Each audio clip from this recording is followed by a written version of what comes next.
గౌరవం JSP BC రాజ్యం కోసం పుట్టిన జేఎస్పీ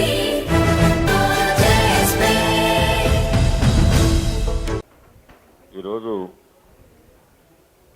ఈ సమావేశానికి రౌండ్ టేబుల్ సమావేశానికి అధ్యక్షత వహిస్తున్నటువంటి బీసీ విద్యార్థి సంఘం జాతీయ అధ్యక్షులు తాటికొండ విక్రమ్ గౌడ్ గారు, అదేవిధంగా సంక్షేమ సంఘం BC JAC working chairman Gujjar Krishna గారు, సంక్షేమ సంఘం కార్యనిర్వాహక రాష్ట్ర అధ్యక్షులు కుల్కచర్ల శ్రీనివాస్ ముదిరాజు గారు, అదేవిధంగా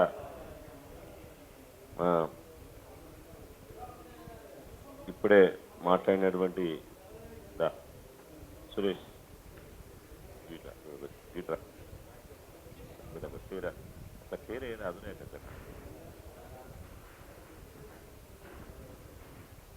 బీజేవైఎం స్టేట్ జనరల్ సెక్రటరీ మిత్రుడు సురేష్ గౌడ్ గారు,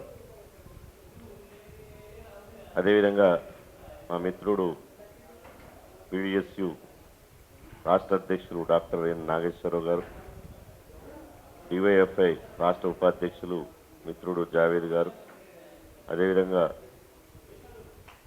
జనరల్ సెక్రటరీ పీడీఎస్యు సుమంత్ గారు, ఎస్సీ ఎస్టీ బీసీ విద్యార్థి సంఘం రాష్ట్ర అధ్యక్షుడు డాక్టర్ నరసింహనాయక్ గారు, అదేవిధంగా మా సిపిఐ పార్టీ రాష్ట్ర నాయకులు అన్న వెంకటస్వామి గారు, అదేవిధంగా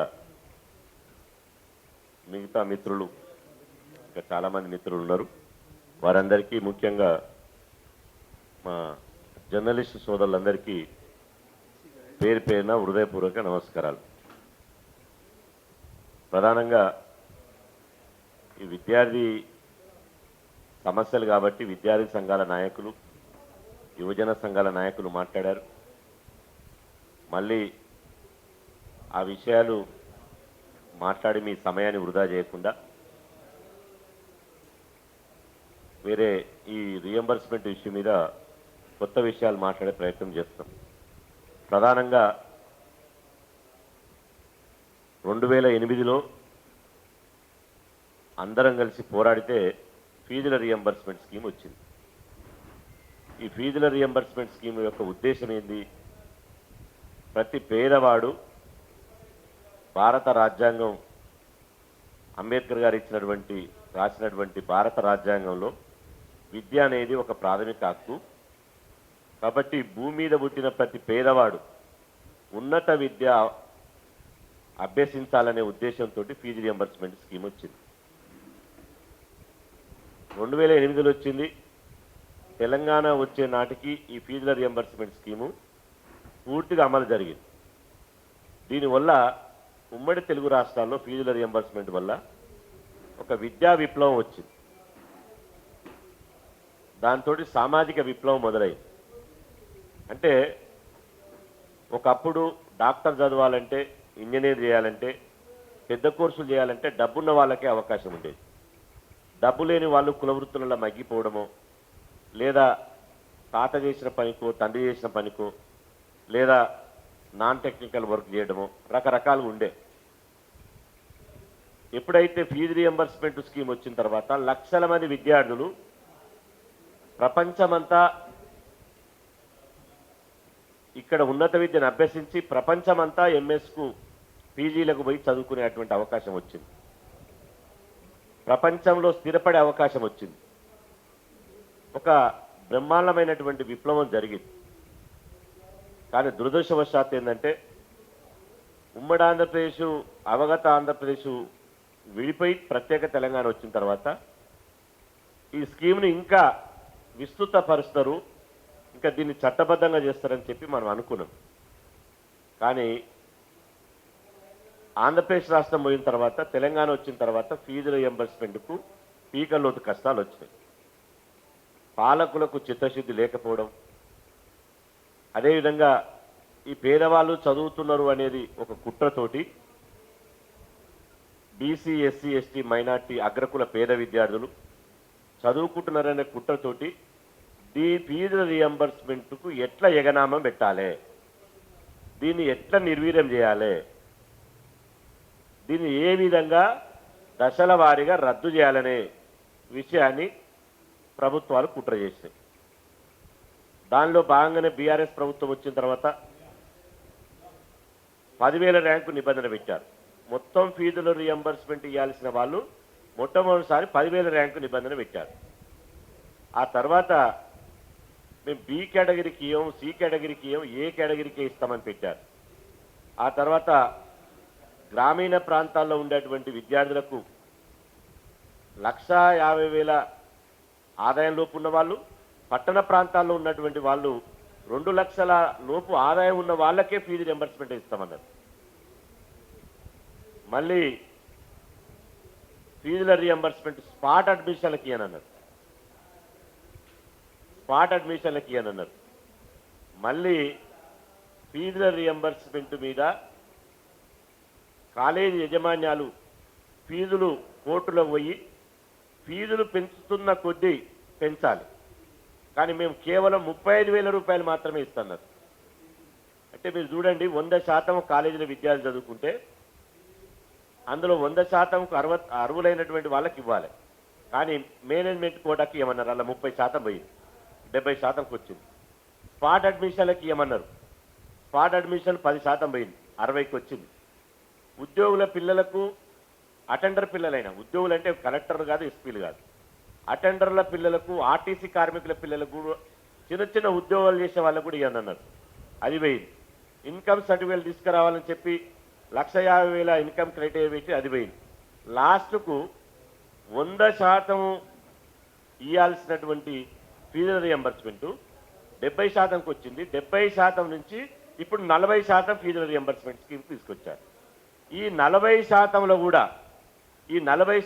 కూడా 10,000 ర్యాంకు నిబంధన పెట్టారు. ఈ 10,000 ర్యాంకు నిబంధన పెడితే ఒక మంగళోళ్ళ అమ్మాయి మా దగ్గరికి వస్తారు రోజు. ఒక సంచార జాతుల అమ్మాయికి 11,200 సీట్ వచ్చింది, ర్యాంక్ వచ్చింది. ఆమెకు వాసవి కాలేజీలో సీట్ వస్తుంది కౌన్సిలింగ్లో, ఏ కేటగిరీ కింద. కానీ వాసవి కాలేజీలో ఉన్న ఫీజు ఎంత, 1,30,000 1,40,000. నువ్వు వాసవి కాలేజీలో జాయిన్ కావాలంటే 35,000 పోను, మిగతా పైసలు కట్టు, అంటే దాదాపు 1,00,000 రూపాయలు కట్టాలి. ఆ అమ్మాయి సంచార జాతుల అమ్మాయి 1,00,000 రూపాయలు కడతదా, కట్టదు. కాబట్టి ఆ అమ్మాయి సీట్ వదులుకుంది. తర్వాత 10,000 అంటే అమ్మాయికి 9,000 వచ్చింది. తర్వాత 11,000 వచ్చిన ఒక బీసీ ఏ కేటగిరీ మంగళోళ్ళ అమ్మాయికి 11,000 వస్తే 10,000 ర్యాంకు నిబంధనతోటి అసలు కాలేజీలో జాయిన్ కాలే. ఇట్లా ఫీజుల రియంబర్స్మెంట్కు తెలంగాణ వచ్చిన తర్వాతనే రద్దు చేయాలని తెలంగాణ పాలకులు కుట్రపన్నారు. దీన్ని స్పష్టంగా ఇప్పుడు ఆంధ్రప్రదేశ్ రాష్ట్రం ఉంది, ఉమ్మడి రాష్ట్రంలో మొదలైంది ఇది. ఆంధ్రప్రదేశ్ రాష్ట్రంలో బ్రహ్మాండంగా ఫీజుల రియంబర్స్మెంట్ స్కీమ్ అమలవుతుంది. ప్రతి సంవత్సరం ఫీజుల రియంబర్స్మెంట్, అక్కడ వైఎస్ జగన్మోహన్ రెడ్డి గారు ముఖ్యమంత్రి ఉన్నా, ఇప్పుడు కూటమి ప్రభుత్వం ఉన్న 2 ప్రభుత్వాలు ఫీజుల రియంబర్స్మెంట్కు మాత్రం ఇబ్బందులు పెడతలేదు, అక్కడ అమలవుతుంది. కానీ ఇక్కడ విద్యార్థుల త్యాగాలతో వచ్చిన తెలంగాణలో కాసోజు శ్రీకాంతచారి నుంచి సిరిపురం యాదయ్య వరకు 1,100 మంది విద్యార్థులు బలిదానాలతో చేసి వచ్చిన తెలంగాణలో ముఖ్యమంత్రి పీఠాల మీద కూర్చున్నటువంటి వాళ్ళు ఏ విద్యార్థుల త్యాగాలతో వచ్చిన తెలంగాణను అదే విద్యార్థుల మీద శటకోపం పెట్టి మీరు చదువుకోవడానికి వీలు లేదు, మీరు ఫీజు రియంబర్స్మెంట్ మీకు అమలు చేయమని చెప్పకనే చెప్తుంది. అందులో భాగంగానే మొదటగా ఏం చేసిర్రు, ఫాస్ట్ అనే పథకం తీసుకొచ్చారు గత ప్రభుత్వం. ఫీజుల రియంబర్స్మెంట్ అది ఫాస్ట్ అనే పథకం అన్నారు. ఆ తర్వాత ఫాస్ట్ అనే పథకంలో కుట్ర ఉంది అని చెప్పగానే మళ్ళీ వెనకకు పోయింది. ఆ తర్వాత ఏం చేసిర్రు, బకాయిలు గ్రీన్ ఛానల్లా మీకు విద్యార్థి సంఘాలకు అందరికీ తెలుసు, అయినా గుర్తు చేస్తున్నా, ఆంధ్రప్రదేశ్కు చివరి ముఖ్యమంత్రి కిరణ్ కుమార్ రెడ్డి గారు ఉండే. కిరణ్ కుమార్ రెడ్డి గారు ఉన్నప్పుడు ఈ ఫీజు రియంబర్స్మెంట్ స్కీమ్ని గ్రీన్ ఛానల్ పెట్టింది. ఇప్పుడు ఆంధ్రనా తెలంగాణ పక్కన పెడితే ప్రతి 3 నెలలకోసారి స్కాలర్షిప్లు ఫీజులు విద్యార్థికి ఇవ్వాలి. గ్రామీణ ప్రాంతాల్లో ఉండే వృద్ధులకు మాత్రం ఆసరా పెన్షన్లు 2వ తారీఖు ఇస్తారు. ఓకే, ఇవ్వండి, మా తల్లులే వాళ్ళందరూ. ఉద్యోగుల జీతభత్యాలు 2వ తారీఖు ఇస్తారు. ముఖ్యమంత్రి జీతం తప్పకుండా 1వ తారీఖు నాడు సాయంత్రం వరకు డ్రా చేసుకుంటాడు. మంత్రుల జీతాలు, ఎమ్మెల్యేల జీతాలు, ఐఏఎస్ల జీతాలు, ఐపీఎస్ల జీతాలు 1వ తారీఖు నాడు తీసుకుంటారు. మరి విద్యార్థుల ఫీజు రియంబర్స్మెంట్ ప్రతి నెల ఇవ్వలేరా? పోనీ 3 నెలలకోసారి ఇవ్వలేరా? అంటే పాలకులకు, అగ్రకుల పాలకులకు మనసు ఒప్పలే. ఫీజు రియంబర్స్మెంట్ అమలు చేయాలనే మనసు లేదు. ఇందులో ప్రధానంగా రెండు మనం లోతుగా కొద్దిగా సమయం ఎక్కువ పోయింది, ఒక 5 నిమిషాలు తీసుకుంటా. ఇందులో 2 రకాలు. ఒకటి, ఫీజు రియంబర్స్మెంట్ నిధులు 1000 కోట్లు ఇస్తే మనకు వచ్చే లాభం ఏంది అని బేరే చేసుకుంటారు. మాకేమన్నా కమిషన్లు వస్తాయా? రావు. మాకు కమిషన్ రాని మేమెందుకు ఇవ్వాలి? కాంట్రాక్టర్లకు లేదంటే వ్యాపారస్తులకు లాభసాటిగా చేసేటువంటి వాళ్లకు కమిషన్లు వచ్చే వాటికి ఇస్తే మాకు పర్సెంటేజ్లు వస్తాయి. పిల్లలకు, విద్యార్థులకు ఫీజులు ఇస్తే మాకేం పర్సెంటేజ్ వస్తుంది? ఇప్పుడు 8,000 కోట్లు ఇవ్వాలి ఫీజుల బకాయిలు. 8,000 కోట్లు ఇవ్వాలంటే ఇస్తలేరు. ఎందుకంటే 8,000 కోట్లలో 8 రూపాయలు కూడా వాళ్ళకి పర్సెంటేజ్ పోదు. అదే ఇంతకుముందు విక్రమ్ చెప్పినట్టు 72,000 కోట్లు కాంట్రాక్టర్లకు ఇచ్చారు. అందులో 10% చూసుకున్నా అంటే 10% పైన కింద వస్తా ఉంటే మంత్రులు, ఇన్ఛార్జ్ మంత్రులు, మొన్న ఒక ఆయన చెప్తున్నాడు, అన్న కాంట్రాక్ట్ పెట్టేదానికంటే ఉట్టిగా నీ ఇంట్లో కూర్చుంది మేలు. ఎందుకంటే ఫస్ట్ 5 సీటు, తర్వాత మంత్రులు, ఆ తర్వాత జిల్లా ఇన్ఛార్జ్ మంత్రి, శాఖ మంత్రి, జిల్లా ఇన్ఛార్జ్ మంత్రి, ఆ తర్వాత ఎమ్మెల్యే, ఆ తర్వాత ఎంపీ, ఎవడన్నా దముక్కుని అక్కడ ఎమ్మెల్సీ ఉంటే ఎమ్మెల్సీ. వీళ్ళందరూ ఒక ఎత్తు అయితే మళ్ళీ బిల్లులు చేసినాక అధికారులు, కిందో నుంచి అటెండర్ కా నుంచి ఐఏఎస్ వరకు ఓలావ్ 100% కాంట్రాక్ట్ ఇస్తే 40% కూడా ఖర్చు పెట్టలేకపోతున్నామని చెప్తుంది. మరి ఇది అట్లా కాదు కదా ఫీజు రియంబర్స్మెంటు. సరే, బీఆర్ఎస్ ప్రభుత్వం ఫీజులు ఇవ్వలే. కేసీఆర్ గారు ఫీజులు ఇవ్వనందుకు ప్రతిపక్షంలో కూర్చున్నాడు. కాంగ్రెస్ వాళ్ళు కామారెడ్డి డిక్లరేషన్ చేశారు.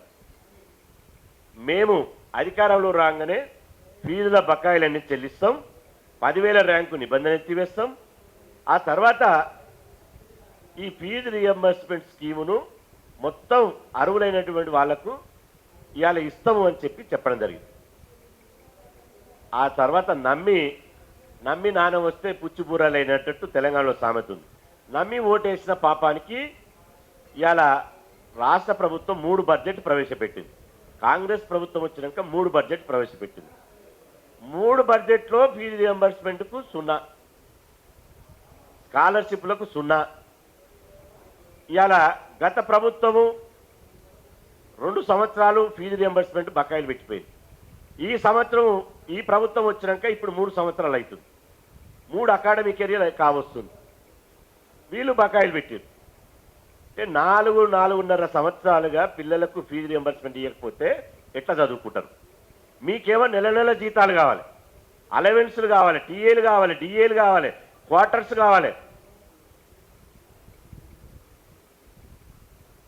ఇవాళ బట్టి విక్రమార్క గారు, కేసీఆర్ గారు అప్పులు చేసిపోయారు.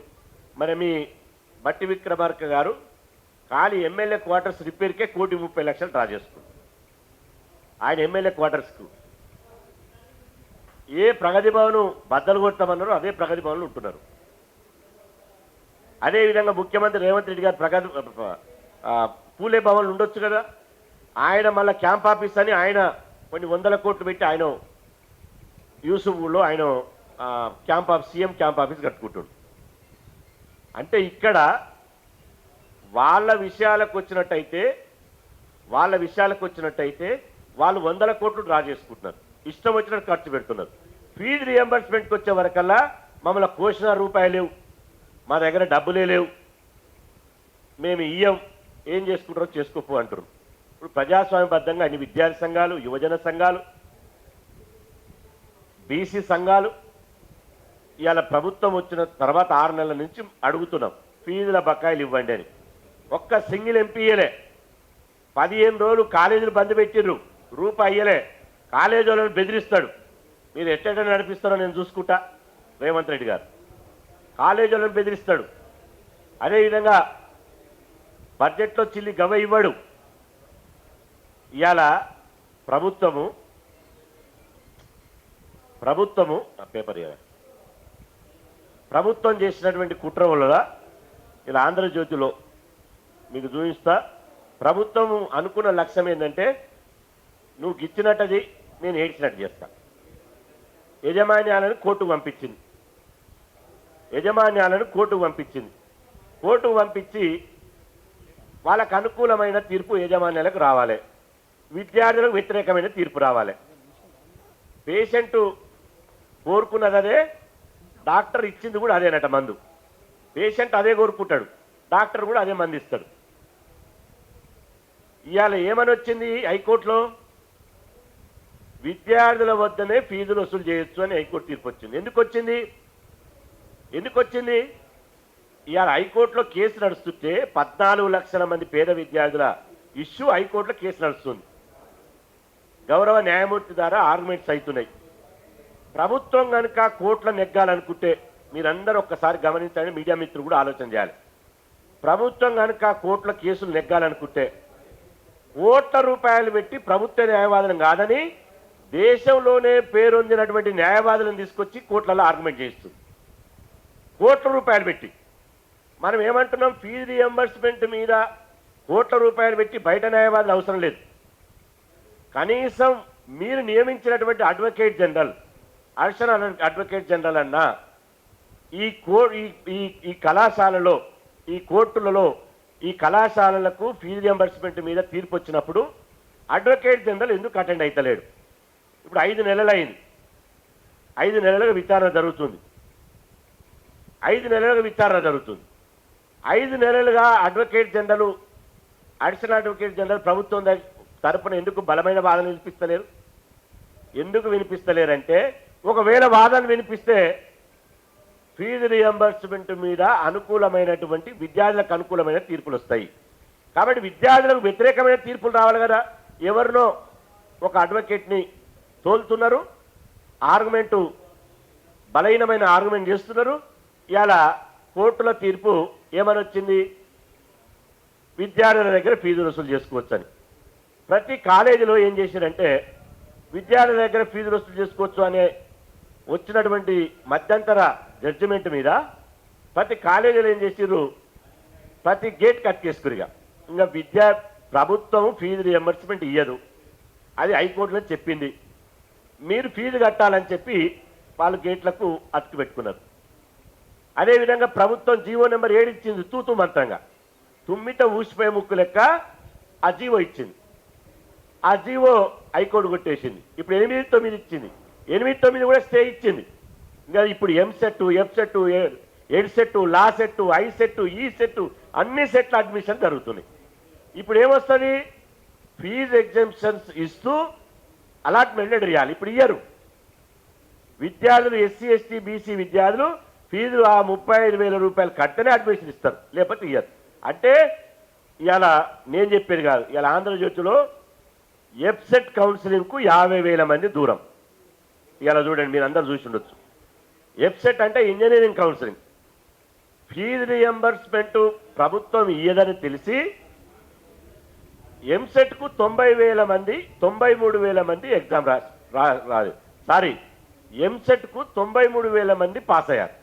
ఎంసెట్ 93,000 మంది పాస్ అయితే ప్రతి సంవత్సరం ఏం చేసేదంటే కనీసం 90,000 మంది అన్న కౌన్సిలింగ్కి అటెండ్ అయ్యేది. ఇక్కడ అందరు విద్యార్థి నాయకులు ఉన్నారు. 90,000 మంది అటెండ్ అయ్యేది. ఈ సంవత్సరం 50,000 మంది ఎంసెట్ పాస్ అయినా కూడా 50,000 మంది కౌన్సిలింగ్ దూరంగా ఉండట. ఎందుకుర్రు? ప్రభుత్వం ఫీజు రియంబర్స్మెంట్ ఇయ్యదు, మా తల్లిదండ్రుల దగ్గర డబ్బులు లేవు, చదువుకుందామంటే మాకు ఆర్థిక వెసులుబాటు లేదు. కాబట్టి ఈ 50,000 మంది రేపు కుల వృత్తులకు మగ్గి వెళ్ళిపోతారు. ఉన్నత చదువులు రావు, వీళ్ళకు పెద్ద చదువులు చదువుకోరు. వీళ్ళ పరిస్థితి ఏంది? వీళ్ళ పరిస్థితి ఏంది అంటే ఎంత కుట్ర ఉంది, ప్రభుత్వం దగ్గర డబ్బులు లేవా? ఉన్నాయి. ఇదే పేపర్లా ఆంధ్రజ్యోతిలో ఇదే పేపర్లో రాష్ట్ర ప్రభుత్వం ఏం చేసింది, ఇదే రోజు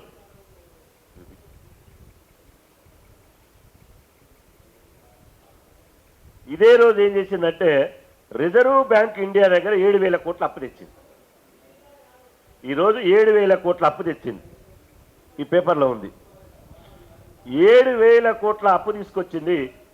మరి ఈ అప్పు ఎవరు జేబులు నింపుతున్నారు? అయ్యో, ఇది 7,000 కోట్ల అప్పు తీసుకున్న రాష్ట్రం, 7,000 కోట్ల అప్పు తీసుకుంది. ఈ అప్పు తీసుకున్నది ఫీజు రియంబర్స్మెంట్కి ఇస్తే మొత్తం బకాయిలైన వెళ్ళిపోతాయి కదా. ఫీజు రియంబర్స్మెంట్ సవ్యంగా జరుగుతుంది కదా. 14 లక్షల మంది జీవితాలు రోడ్డు మీద పడకుండా వాళ్ళు చదువుకుంటారు కదా. అంటే ప్రభుత్వము కావాలని ఫీజు రియంబర్స్మెంట్ రద్దు చేయాలని కుట్రతోటి ఇవాళ ఈ విధంగా వ్యవహరిస్తుంది. దీనిని మనం అందరం కలిసి ఉమ్మడిగా ఎదుర్కోవాలి. ఎదుర్కోకపోతే మాత్రం ఇవాళ తెలంగాణ రాష్ట్రంలో పేద విద్యార్థులు చదువుకునేటువంటి అవకాశం లేదు. అందుకోసమే విద్యార్థి సంఘాలుగా, యువజన సంఘాలుగా, ఎస్ఎఫ్ఐ కానీ, ఏబీవీపీ కానీ, పీడిఎస్యు కానీ, బీజేవైఎం కానీ, ఎస్సీ ఎస్టీ బీసీ విద్యార్థి సంఘం కానీ, ఓయూజేఎస్ నుంచి రకరకాలుగా ఉద్యమాలు చేస్తున్నారు. మేము పార్టీలకు ఖచ్చితంగా ఉన్నోళ్ళం. అందుకనే ఈ వేదిక ఇది పార్టీలకు ఖచ్చితంగా ఉన్న వేదిక. మేము ఏ పార్టీకి దగ్గర కాదు, ఏ పార్టీకి దూరం కాదు, ఏ పార్టీకి వ్యతిరేకం కాదు, ఏ పార్టీకి అనుకూలం కాదు. కాబట్టి బీసీ ఎస్సీ ఎస్టీ విద్యార్థి సమాజం ఇలా క్లిష్ట పరిస్థితుల్లో ఉంటే వాళ్ళ తరపున కొట్లాడడానికి మొన్న సచివాలయం ముట్టడించడం, అంతకుముందు కలెక్టరేట్లను ముట్టడించడం, అంతకుముందు జిల్లా కలెక్టర్లకు వినతిపత్రాలు ఇచ్చడం, చీఫ్ సెక్రటరీని కలిసినాం, ఆ తర్వాత మొన్న బట్టి విక్రమార్క గారికి కలిసినాం, ఆ తర్వాత రేపు 2వ తారీఖు నాడు కాలేజీలకు బంధు పిలిపినివ్వడం జరిగింది. ఈ కాలేజీల బంధుకు మేము ఓట్ల కోసమో సీట్ల కోసమో ప్రయోజనాల కోసం ఇయ్యలే. సరే, రాజకీయ పార్టీలు రాజకీయ ఎజెండా ఉంటాయి, ఓట్ల రాజకీయాలు ఉంటాయి, చేయాల్సిందే. ఇవాళ రాజకీయ పార్టీ అన్నప్పుడు చేయాల్సింది అది కంపల్సరీ. కానీ మేము కేవలం విద్యార్థుల కష్టాలు చూసి, వాళ్ళ కన్నీళ్ళు చూసి, వాళ్ళ బాధలు చూసి నేను చివరిగా చెప్తున్నా. ఎంత బాధ అంటే ఒకరోజు నైట్ అంతా నిద్రపట్టలే. ఒక నల్గొండ జిల్లాకు సంబంధించిన దళిత విద్యార్థి, ఒక బీసీ విద్యార్థి హైదరాబాద్లో పేరొందిన ఇంజనీరింగ్ కాలేజీలో జాయిన్ అయ్యారు. వాళ్ళు ఫీజు రియంబర్స్మెంట్ వస్తుంది అనుకున్నారు, ఫస్ట్ ఇయర్ రాలే. సెకండ్ ఇయర్ వస్తుంది అనుకున్నారు, రాలే. కాలేజీలో వాళ్ళని మీరు ఫీజు రియంబర్స్మెంట్ వస్తలేదు, మీకు హాల్ టికెట్ ఇవ్వమని చెప్పారు. అప్పుడు ఫీజు కట్టాలంటే ఏం చేయాలి? ఇంజనీరింగ్ టాప్ కాలేజ్ చదివినటువంటి విద్యార్థులు జొమాటో స్విగ్గీలో జాయిన్ అయ్యారు. జొమాటోలో స్విగ్గీలో జాయిన్ అయ్యి వనస్థలిపురంలో ఒకరు ఆర్డర్ పెడితే నైట్ 11:25 ఆ ఇంటికి వాళ్ళు బిర్యానీ ఆర్డర్ పెడితే ఆ జొమాటో బండి బైక్ తోలుకొని పోతుంటే ఒకడు తాగి వచ్చి ఆ బైక్ను గుద్దేసింది. 2 స్పాట్ చనిపోయి. ఆ తల్లి ఏడుస్తుంది. అంటే ఏమి ఏడుస్తుందంటే, బిడ్డ పట్నం పోయి మీరు పెద్ద చదువు చదివి ఇంజనీర్లై గొప్పోలై మన ఇంటికి వస్తాం అనుకుంటే శివాలయ వస్తుంది బిడ్డ అని ఏడుస్తుంది. మరి చావులకు ఎవరు కారణం? ఫీజుల రియంబర్స్మెంట్ రాక రాష్ట్రంలో 9 మంది విద్యార్థులు ఆత్మహత్య చేసుకున్నారు. అదే అనేక మంది, దాదాపు లెక్కలు లేవు కానీ వేల మంది విద్యార్థులు చదువుకు దూరం అవుతారు, మానసికంగా కుంగిపోయి. ఇక ఇట్లా ఎంసెట్ చూపించడం, మొన్న రేపు ఎంబీఏకు, ఎంసీఏకు, పీజీకి అందరు దూరం అవుతారు. ఇక ఎంసెట్లనే 50,000 మంది దూరం అయిపోయి ఫీజు రియంబర్స్మెంట్ రాక. కాబట్టి రేవంత్ రెడ్డి గారు నోరు చేస్తే మాది ప్రజాప్రభుత్వం, మాది ప్రజాపాలన, మేము స్వేచ్ఛనిచ్చినామంటాడు.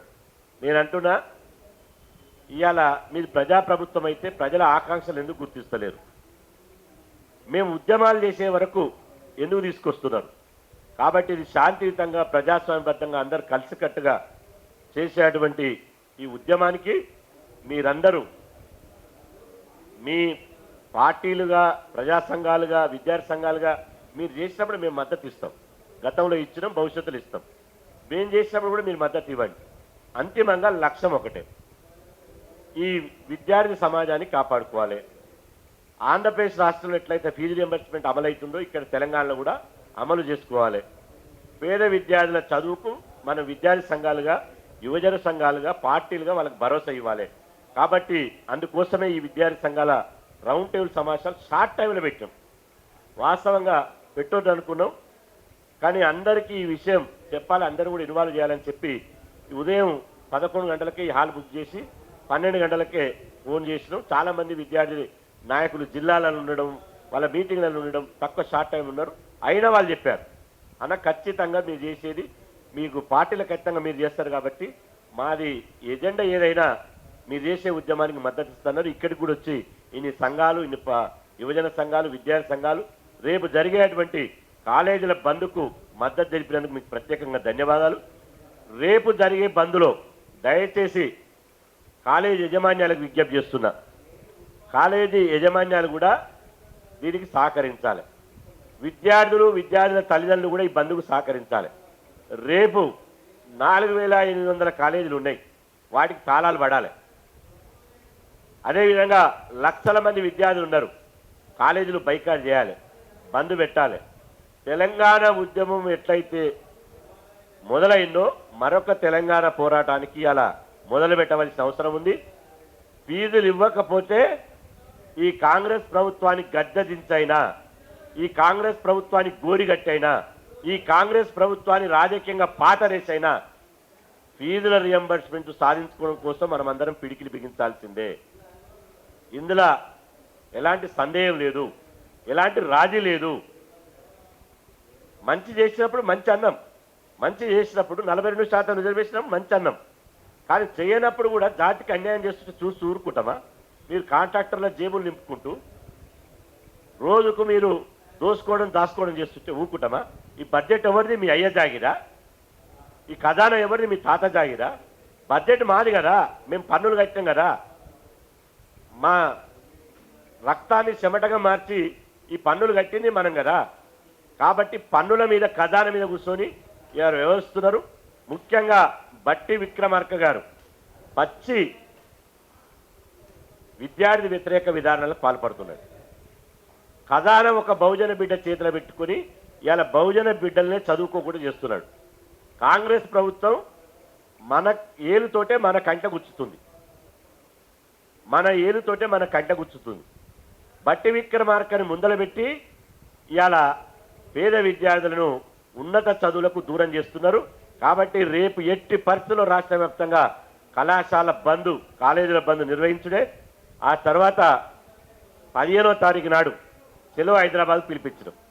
ఇక్కడి నుంచి సుందర విజ్ఞాన కేంద్రం నుంచి విద్యార్థి మార్చ్ పేరుతోటి ఇందిరా పార్క్ వరకు 1000 మంది అవుతారా, 1,00,000 మంది అవుతారా తెలియదు. ఇది బంద్ అయిపోయిన తర్వాత అదొక ప్రోగ్రాం ఉంది. ఆ ప్రోగ్రాం మళ్ళీ ఏజెండా ఫిక్స్ చేసి మిమ్మల్ని కలుస్తాం, మీతో మాట్లాడతాం. కాబట్టి ప్రాథమికంగా అయితే రేపు మాత్రం బంద్ను విజయవంతం చేయడానికి ప్రత్యక్షంగా, పరోక్షంగా ఈ ఉద్యమంలో సంపూర్ణంగా మీరందరూ భాగస్వామ్యం కావాలని, మీ విలువైన సమయాన్ని కేటాయించినందుకు మీకు ప్రత్యేకంగా ధన్యవాదాలు తెలుపుకుంటూ సెలవు తీసుకున్నాను.